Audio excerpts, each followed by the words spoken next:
3, 2, 1. Do you like movies? What? Do you like podcasting? What? Do you like podcasts about movie wrestling? Give me a hell yeah, brother. Hell yeah. Welcome to the podcast. We're just going to drop intros. Oh, shit. We're going to drop intros on each other every week. Yeah. We're still working out the kinks right now. How you doing, Mr. MacGregor Lakes? Doing good.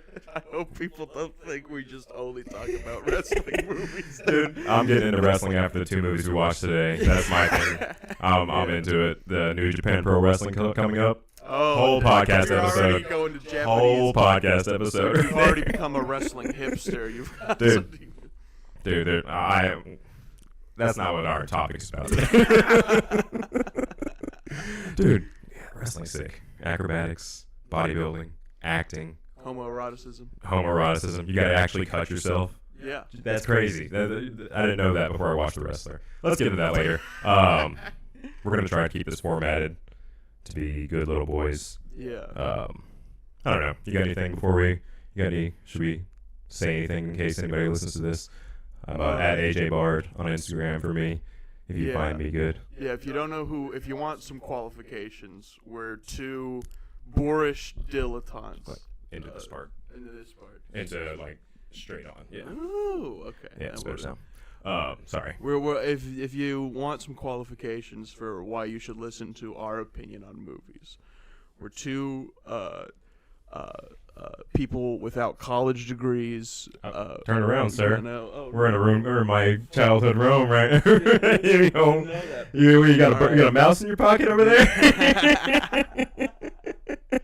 All right. I don't have a college degree. I have no qualifications. University of Kentucky. Yeah. Class of 2021. Don't forget it. Is your degree in film studies? I took. If we're gonna get into it, I took I took international horror and I took German film history, which is really cool because the Nazis like completely took that shit over. Yeah. And there's plenty of recommendations we could make in the future about a fun ass Nazi movie recommendation because Goebbels, that man can produce. Nazi propaganda double dude, feature. Honestly, like Goebbels might be the GOAT producer, dude. out of like how evil producers are. You guys know Harvey Weinstein's a bad movie producer. You should hear about the Goebbels guy, man. Dude, that man could do anything he wanted. He banned critics. Was watching Glorious Bastards one day. You want to get into movie news? Yeah, we'll talk movie news. Yeah. You bring any movie news? I got one piece. I didn't have anything on me. I was scrolling through Twitter, then they dropped Epstein's. Wait, is that out? I think they just uncensored already available documents. Dude, Jimmy. Let's get into that. Jimmy Kimmel. Did you see his tweets? Dude, Jimmy Kimmel is sweating, bro. This ain't a politics podcast, baby. Yeah. No, but yeah, Jimmy Kimmel tweeted just like it was in response to Aaron Rodgers on a podcast saying like Jimmy Kimmel was definitely on that island, and he was like Jimmy Kimmel tweeted like you better get your fucking lawyers ready, dude. Like I don't know. There's just something. I can't wait. You know what the real comedian would have done? He would have been like, just wait till I call my friend Ghislaine. Yeah. I'm gonna call in a hit. I'm gonna call Clinton, get a hit on you. Yeah, you don't know how easy FC was. Oh, you think you're fucking with the deep state? You haven't seen the deep state yet. I'm Jimmy fucking Kimmel. Hi, I'm famous pedophile Jimmy Kimmel. I'm gonna murder you. Like, it's so deep that they can just put the face of the deep state on late night TV. Yeah.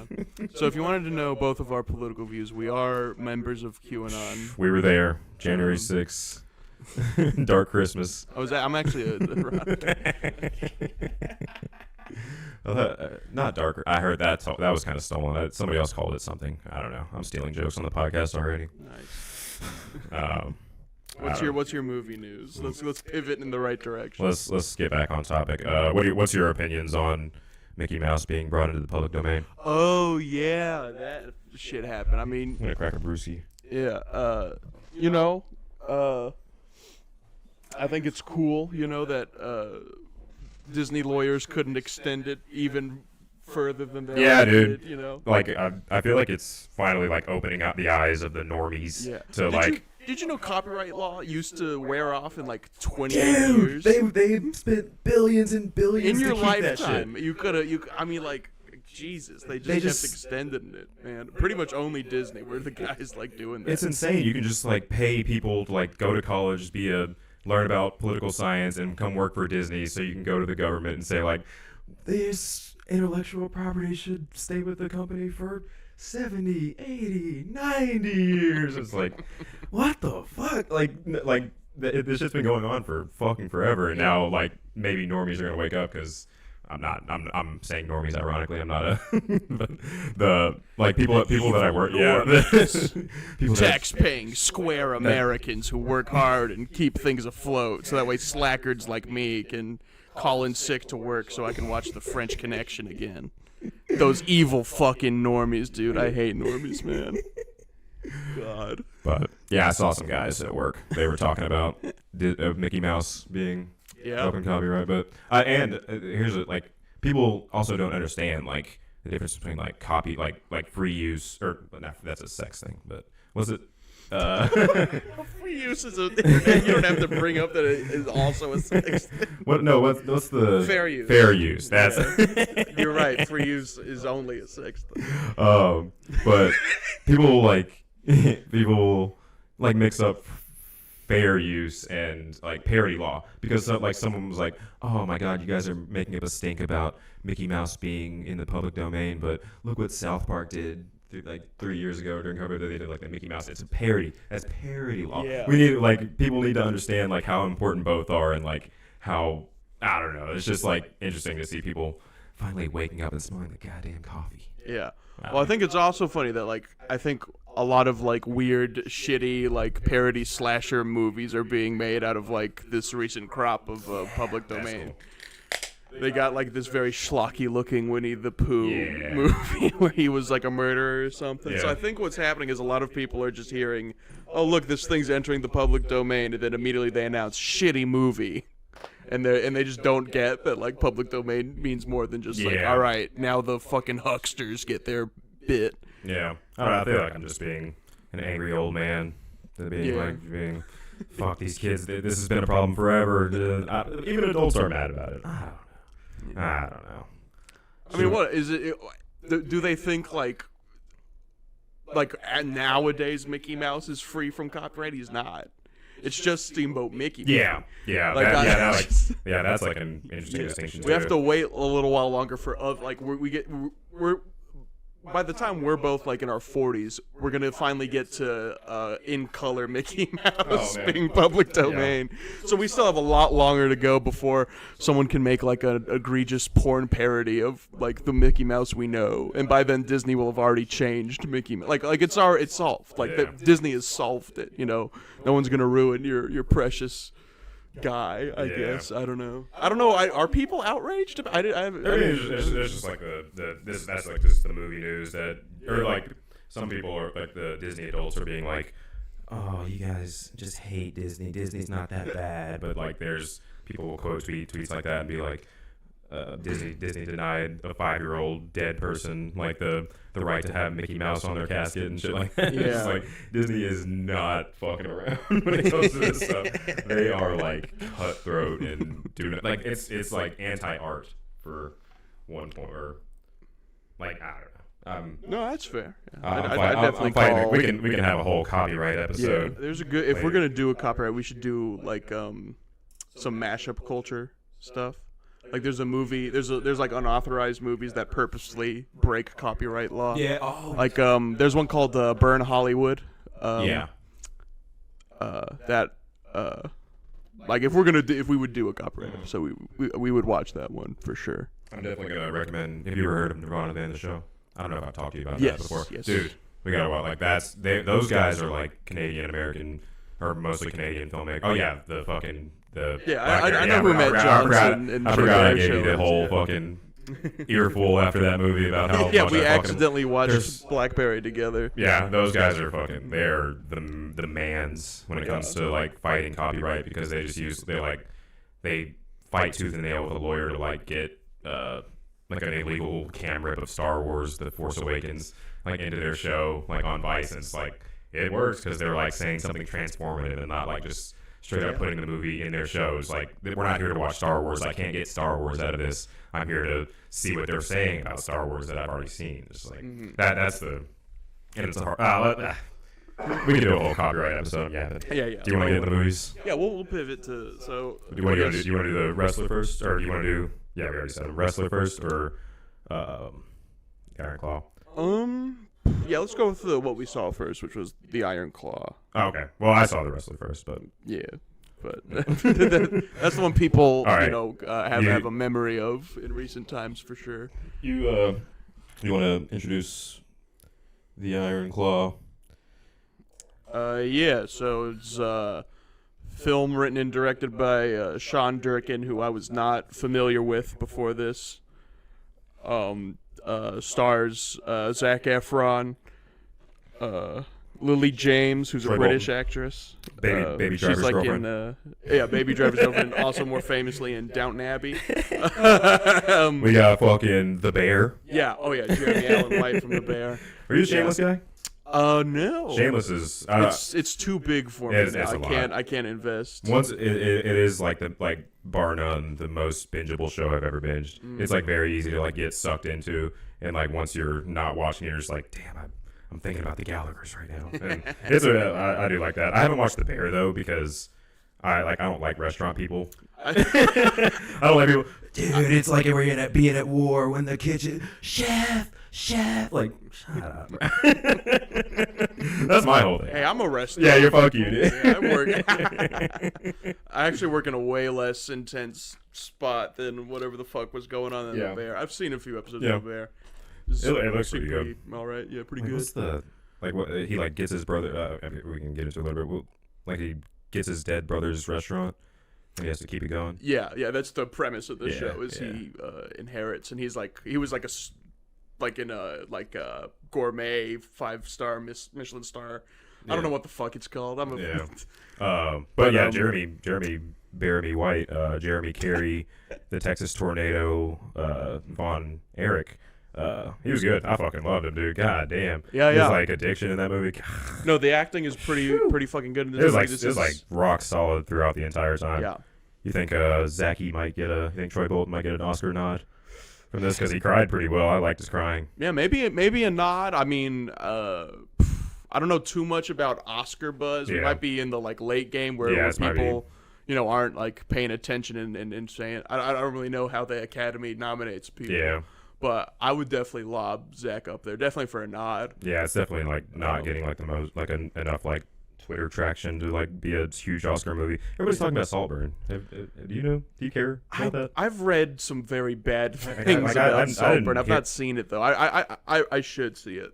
I can't I don't know or I didn't see any like advertising for it, and like I don't get why people aren't watching the Iron Claw. The Iron Claw is fucking sick.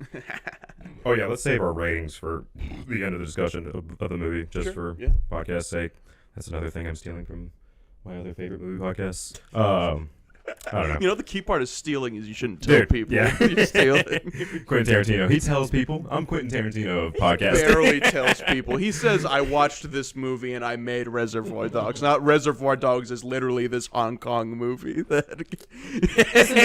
Listen, man. I'm just talking a little jive here, man.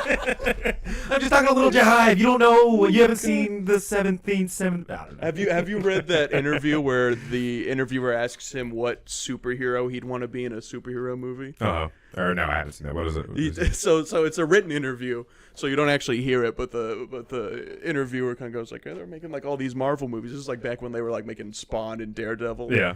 So he's like, it's Quentin. Like, if they were making a superhero Marvel movie and put you in it, what would you be? And then it just says there's a long pause, and then Quentin says, probably Luke Cage, the black superhero. He's the man. He's like the least apologetic wigger. Well, what's funny is he's like a 70s version of that. He's not like the modern day. He's stuck to his guns from back in the day. Well, it's weird is that like there weren't really like W's. Yeah, you can say it, bro. That's your word. That's your people. Listen, man. But yeah, I mean, just like being a dub, shall we say? Yeah. We'll call it. Yeah, dubs. Yeah, I like that. Like being a dub was good. Like when dubs were coming up, they were all like gangsta, right? They were all trying to be gangsta. But Quentin's like calling back. He's like if a dub was like came up in the 70s and was just like thrown into the modern day. He's a retro dub right there. We gotta get back to the movie. What are we talking? What are we doing here? About the Iron Claw. We're having too much fun. I had a really good time watching the Iron Claw. Dude, you were fucking being a bitch, dude. Come on, it's not wrestling. I identify with the dad. I'm gonna reuse my joke from when we walked out. The dad has the most fucking forehead lines you've ever fucking seen. I mean, it's insane. Every tear he refused to cry just fucking landed up on a wrinkle, man. I swear to God. I don't know if I want to I guess not. Fuck it. The mom scenes, whenever she was like after every kid death.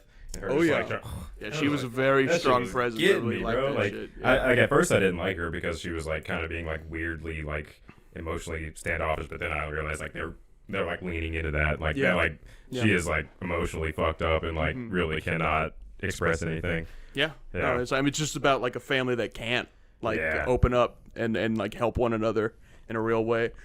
It's so wild too because they're just like actors.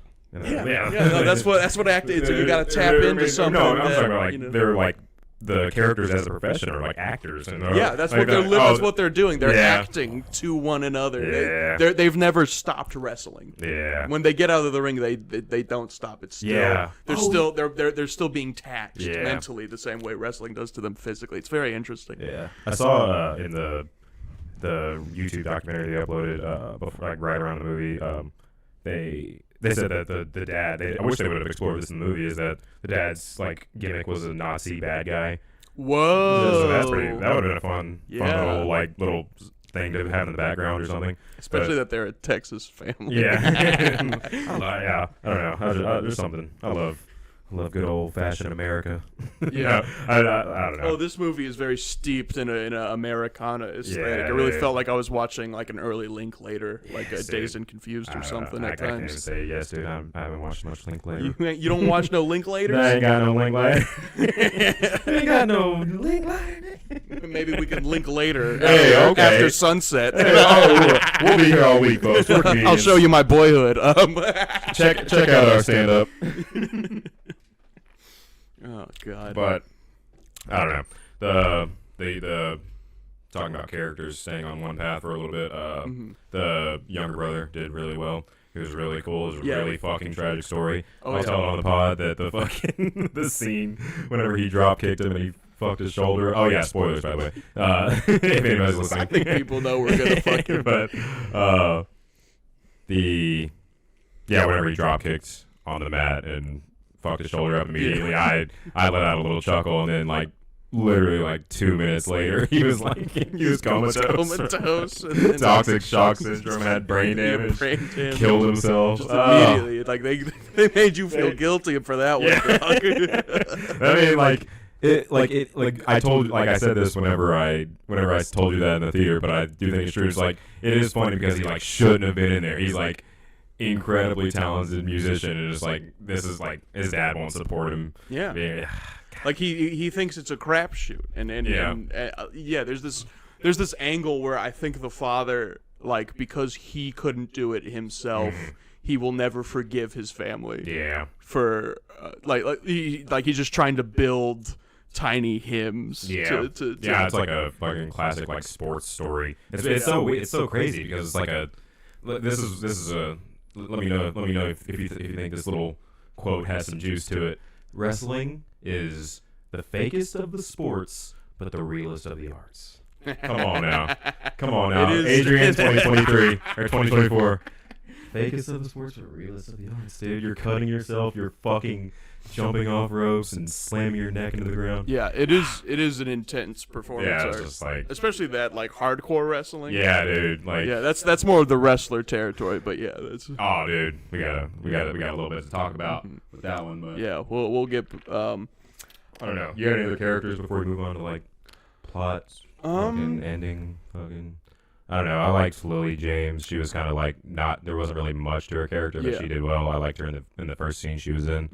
I kind of felt like a lot of the wrestler characters that weren't the Von Erichs, kind of helped. Like they were very goofy. Yeah, for sure. But at times they were brutal. Yeah, that's what the wrestler does better than like. Damn it, we gotta. They're great companion pieces. What I wanted to say about like the use of these wrestlers was, I think they wanted to kind of hammer home how ridiculous it all was and how little it mattered to what the family. Fist. Yeah, because like the dude who's the first dude who's the NWA heavyweight champion is just like a fat slob. Yeah.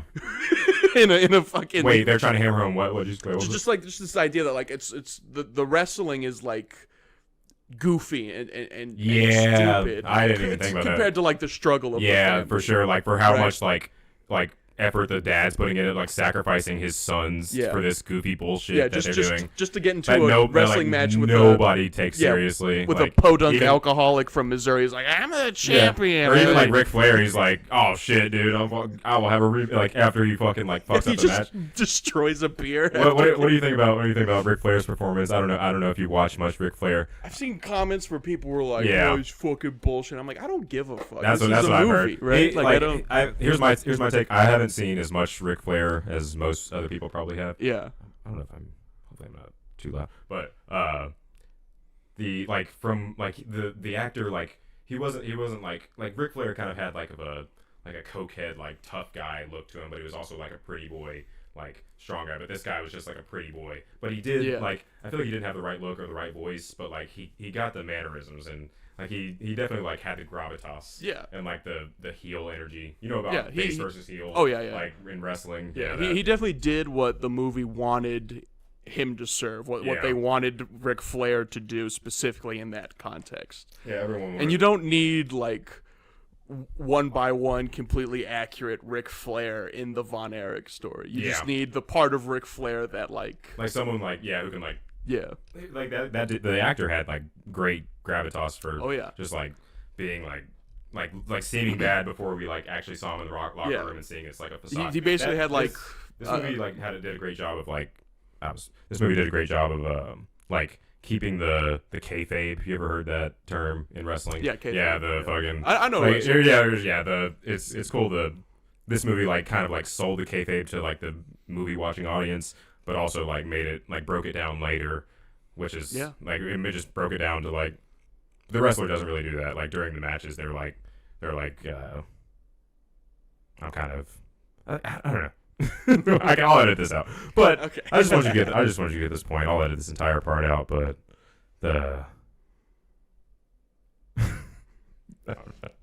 I'm done. What do you want to talk about next with do you want to keep on the? I want to hit on the cinematography. Okay, let's go, dude. Because I thought this work was very strong in the photography. Keep talking.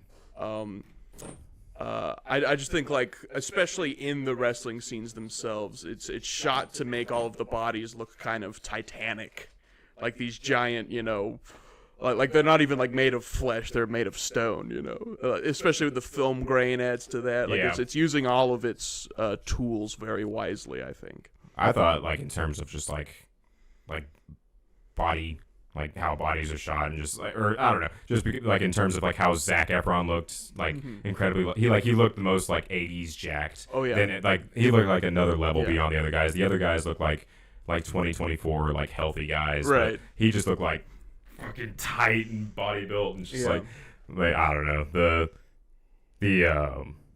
I love the shot where they were like flipping the coin up and then like just cuts to like him hyping his brother up, just like damn Zach, bro. I don't know. Yeah. What else we talking about? You got the did you pay attention to the music? I like my foot was tapping during the Rush song. That shit was... The soundtracking was cool. The sound mixing for that scene, at least. It also had a bit of an original score. I'm so bad at like paying attention to that in movies. Mm-hmm. But if you want to get to Do you have any like, or let's get into like negatives. Do you got any? Oh yeah, I definitely like, feel drawbacks? the movie could have been like an hour long. Yeah, for sure. It kind of dragged before like the last like 30 minutes. The last 30 minutes really like just brought it home. But with what the ending and what the culmination all is, you can tell that like cutting it wasn't the biggest sacrifice in the world. But or like not being longer. I mean, or not making a bigger story. Yeah. But I almost feel like that they wanted to do that. They wanted to explore or maybe introduce Carrie earlier, or certain characters. Wait, you think they wanted to like cut it down?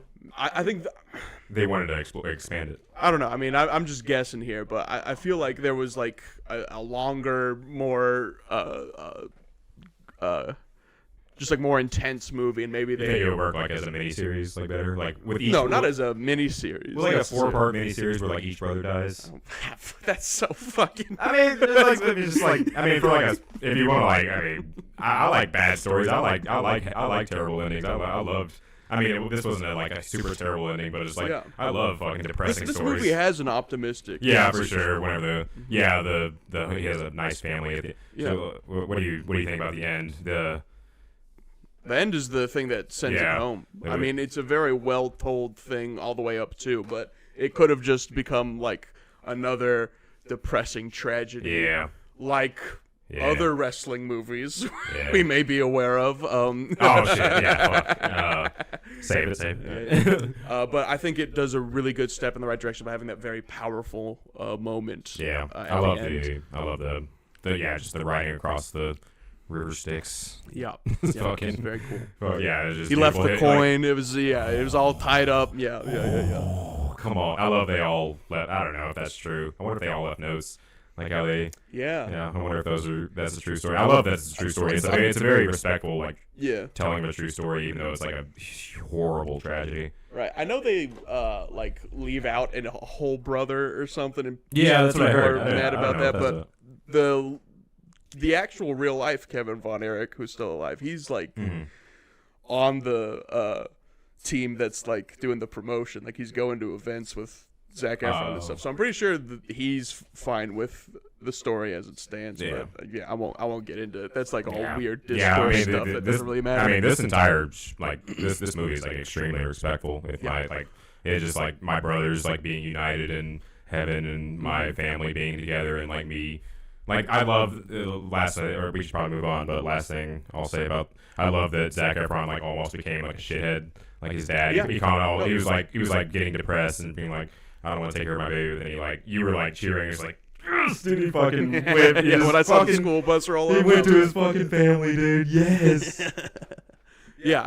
For my like I guess closing statement on Iron Claws, I think it definitely, while showing this like brutality of toxic masculinity and performance and expectation and then a failure of parenthood, it ends being like, but if you turn around and try better things will happen. And I think that's a pretty great message. Yeah, they really like kept they like let the curse keep them down like willingly. Yeah, they just they like wanted to be victims. I don't know. I don't think that's what I was saying.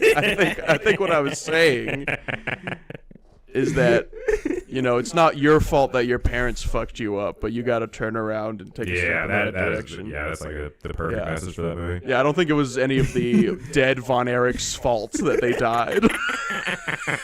That's kind of a fucked up. Fucking drug addict, you fucking Why don't you get bitch. a job? Why'd you break your shoulder? Fuck you. All right, let's keep some momentum going in the podcast. Second movie. The Darren Aronofsky. Yeah, Darren Aronofsky. The wrestler. Yeah, I didn't respect Darren Aronofsky's game before I watched this movie. That man can make a flick. Have you watched Mother? Is that a? I've not seen Mother. Is that him? I've seen Black Swan. Oh, is that recommended? Yeah, I liked Black Swan. I can tell that why people have a strong distaste for him. It's the wrestler, by the way. We're talking about the wrestler. Yeah, go ahead. I can tell why people have a strong distaste for Aronofsky and his style. But I think his most egregious sins are missing from the wrestler. You know, all Oh the, like, yeah. you know, oh dude. Pretentious art film stuff. What did you think about my assessment of the wrestler that's Whiplash for wrestling? Yeah, I mean I mean Whiplash in itself is a sports movie. But do you see the ending of Whiplash as like a negative, as like a bad ending? Because I see it as like he's like bought into this like drumming culture that's like gonna get him killed in like a car accident, like he got like it's not good for him. He's like gonna talk about like dying as one of the greats like he wanted to do, and like that's just how I see Whiplash. Maybe we can watch that one day. Yeah, I definitely can agree with a statement like that. But yeah, is that how you the interpret wrestler it? approaches that ideal for sure. Yeah. By leaving the ending unresolved. I almost think he probably instantly died. Yeah.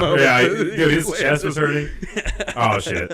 All right, and what do you think about Marissa Tomei's tits? I thought Marissa Tomei's tits were fine. You know, baby. Marissa, if you're listening. Goddamn bisexual. But yeah, I love Marissa Tomei's character. I loved that like they like share a bond of like sharing like sacrificing their body, like selling their body for this art, or like I mean Marissa Tomei does stripping for money, but like they're both just like two sides of a coin. Like they're both too old. To be doing what they're doing. You know, people say they're too old. They've been like doing it forever. Yeah, too. there has been. They're like cringe boomers. Yeah. But I find it incredible. I find all the cringy boomer stuff that Mickey Rourke character does. Yeah. Mickey Rourke's character does. I find it all incredibly endearing. Was it the ram? Like, ram. Or like when he was on the date at the bar with Marissa Tomei, started playing Guns N' Roses, and he was like, "Yo, yeah, that fucking pussy Kurt Cobain ruined music." Yeah, and I was like, "Hell yeah, you better think that, Mickey Rourke, dude." Right. But I don't know. I didn't write as many notes, but the only like cast things I can think about are just Marissa. I mean, the daughter was kind of like forgettable. Yeah, there's some comics in it. Judah Friedlander plays one of the. He plays the guy who does the like meet and greet thing. The guy he meets at the meet. Yeah. I really oh, you didn't rewatch I should have rewatched it, your... honestly. Yeah, that'd be a smart thing. Or we're taking fucking notes, but goddamn, I don't know. You lead the conversation, even though I introduced it. Was there good music? Yeah. Yeah, it was pretty good. I remember like the diegetic music from the fucking bar scene, but yeah, I don't know. My hair's similar to Mickey Rourke. I could. Oh, I loved Mickey Rourke's hair. I loved that. He's the man, so bro. Shitty, man. Like it was just a bunch of like fucking loose, just clumps of hair. It was awesome, dude. I really enjoyed Mickey Rourke's character. His acting was good. I liked that they like he's just breathing heavily throughout most of the movie. Like, you know, it's too much for him. Yeah, him like fucking like trying to jog after having his heart attack. Yeah. And just like, dude, do not get back into fuck. Dude, whenever he like almost retires, he like calls every promotion and retires. Just like you're just sitting there thinking like, thank you, dude. Like, go work at the grocery store. The just solution. Hang out. Like, it's funny. Both of these movies, and I don't know if we want to focus more on the wrestler before we. I mean, we can talk about. We can just get it since we talk now. They both almost say like the solution to all your problems is to quit wrestling. Yeah. But like, yeah. But it also like shows that drive of like why like wrestling's so important for some reason. It's like what I have. I don't know. Where I think the Iron Claw treats wrestling as like this distraction, and this like this just this thing that kind of permeates the family, but doesn't fully like the wrestling in and of itself isn't too important to what they get up to. I mean, not to the kids. To the dad. To the dad, it's incredibly important, but it's more than that. I think the wrestler is fully about the problems that professional wrestling has. Yeah. Like he is addicted to wrestling. Yeah, for sure. Like it is almost portraying him, Mickey Rourke's character, as like someone who is like addicted to wrestling the same way someone's an alcoholic. Like they're pushing away, like he's pushing away loved ones. He's got medical issues off the back of it. Like it's very captivating to think, like he's like a junkie, you know, he can't get better. or something. Like it's just and you know, once he gets a little taste, he falls back in and he loses all the relationships he was rebuilding. Yeah, like as soon as know? He's at the grocery store, and as soon as I don't have anything to add, but I'm just talking about a scene. Like whenever he's like, "Oh, you're the Ram, right?" And he's just like, "Dude, I'm fucking fiending right now." Yeah, pretty much. Yeah, he was like, "I need to get back in there." But what do you think about wrestling? Like, or would you ever like? As an art form? Yeah, would you like? I had a problem like watching like a full match, like seeing them like grapple at first, but like I don't know like Iron Claw like kind of like sells it as like people, I don't know. There's just something like I made the joke to you, but like the joke in the theater is like wrestling is real, bro. But just like I don't know. Do you like what's your take on like is wrestling like unwatchable to you? No, not at all. I think wrestling is really cool. Yeah. It's a very historied thing, you know. It's got its own lingo and shit. Yeah. You know, there's a lot attached. Yeah. To wrestling that just makes it more important than just being like, oh, you those dudes in tights pushing each other. It's all pre-written, bro. Yeah. It's like there's cool stuff going on with wrestling, but I just couldn't get into it myself. Yeah. The shit that they do now is like pretty fucking cool. I watched this. All of our fans listening, if anybody wants some recommendations, Will Ospreay versus Kenny Omega is like a match from this year. That's like those two dudes are like the top of the top right now. Yeah. And like they're fucking. I'll show you some clips after we're done recording. But goddamn, it is like fucking sick. But I don't know. Do you want to talk about movies? Or I don't know. We probably after or do you have anything else on the wrestler? I can edit that out. I mean, the wrestler, I definitely think. Or not the wrestler. That's what I'm saying. On a filmmaking level, compared to the Iron Claw, I think it's a weaker work. Yeah. Like the cinematography isn't necessarily like heart-stopping. Yeah. Some of it's like interesting, but most of it. And I think it to its not to its necessarily its detriment.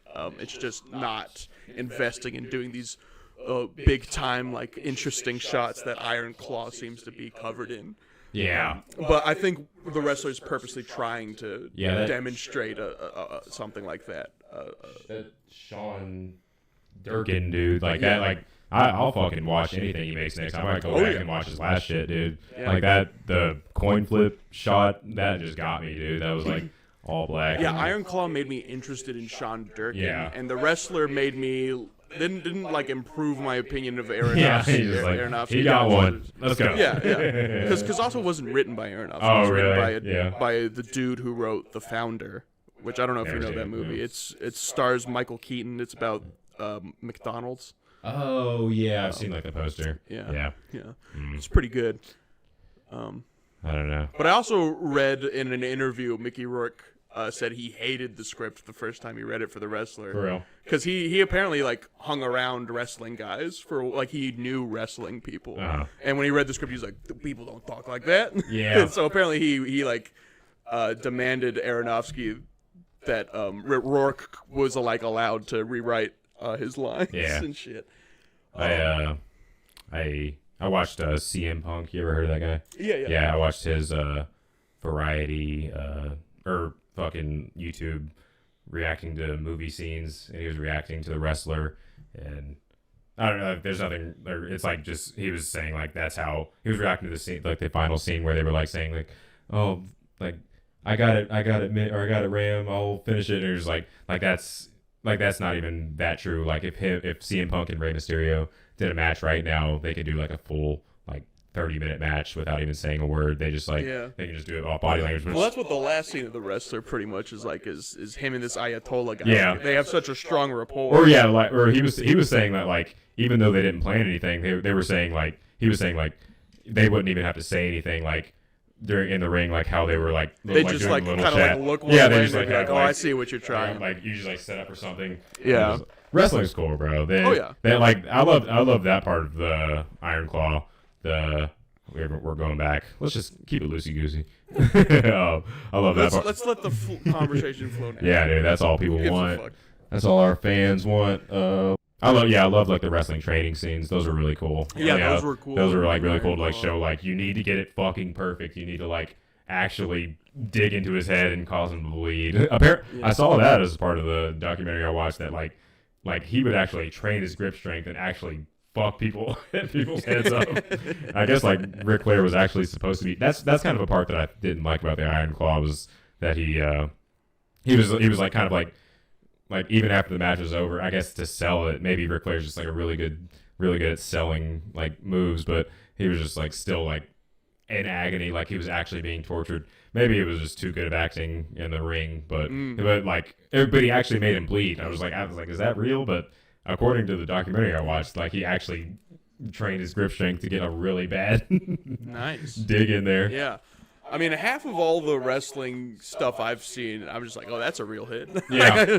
It's funny, like, when you watch the movies, they make it very clear that, like, most of the hits are these, like, choreographed, like, they're selling, Yeah. But sometimes, like, they make you see, like, a hit, and you're like, oh, shit. Yeah, dude. Very clear. There's, like, sometimes where it's, like, they're jumping off, like, a 15-foot cage onto a dude's on a table. It's like, you can't fake that.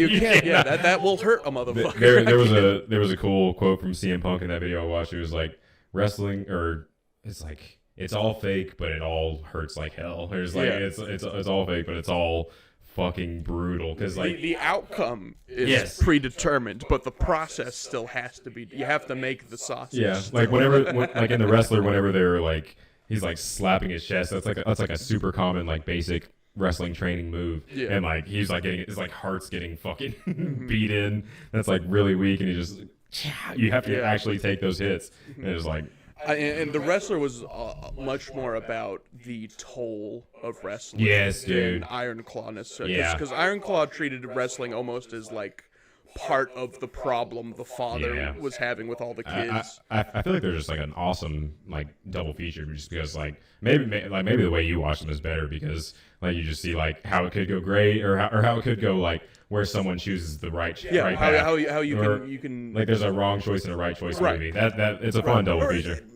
Maybe not even necessarily wrong choice, right choice, but just like how people react and what people do, right? Wait, the audience or the characters, yeah. Right, because Mickey Rourke's character in The Wrestler, he puts the work in. He retires from wrestling. He gets the day job. He reconnects with his daughter, and he tries to get in with his girlfriend. Yeah. Wait, I can't remember. Did she like agree to like be with him or like I remember they had that last conversation before they went to the match. Yeah. But I remember like they had a falling out before that. Like I guess she may have like been open to it after that, but she not to say that Mickey Rourke made the right decision. It was just like she didn't like say like we can be together. You can come with me or anything like that. Yeah, he pretty much.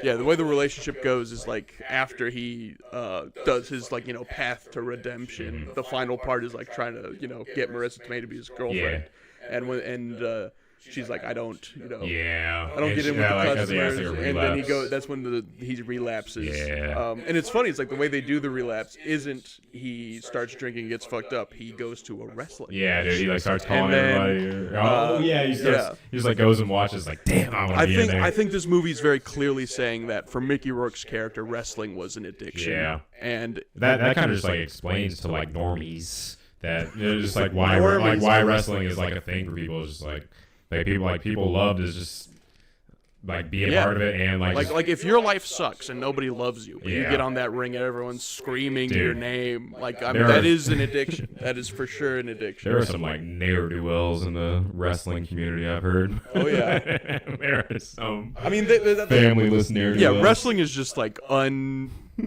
like how do you can't track wrestling. Yeah. Anybody can be a fucking pro wrestler, man.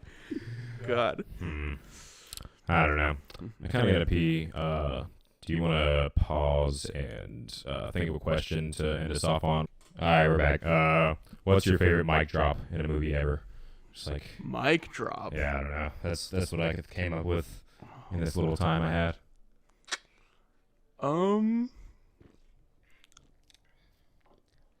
Let me give you an example. I don't know. I really don't even know what my favorite is. I just know that's a movie term. I like the Quentin Tarantino is very good at that. There's a bunch of video not essays literally about him. a mic drop, but like a mic drop. No, needle drop. That's the term. I'm dumb. I'm dumb as fuck. Okay, so music. Yeah.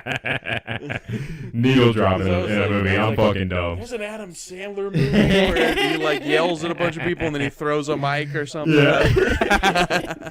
All right, we're leaving that one in. That's a funny moment. What's your favorite needle drop? Fuck, I have to. I didn't even think about my answer, but the fucking I don't know. I like the. I still consider like Django Unchained my favorite movie, and I like his name is King. I don't know what the song is, but the talking about Schultz. You got one? That was a bad answer. I didn't have an answer for it, but I thought you might have a good one.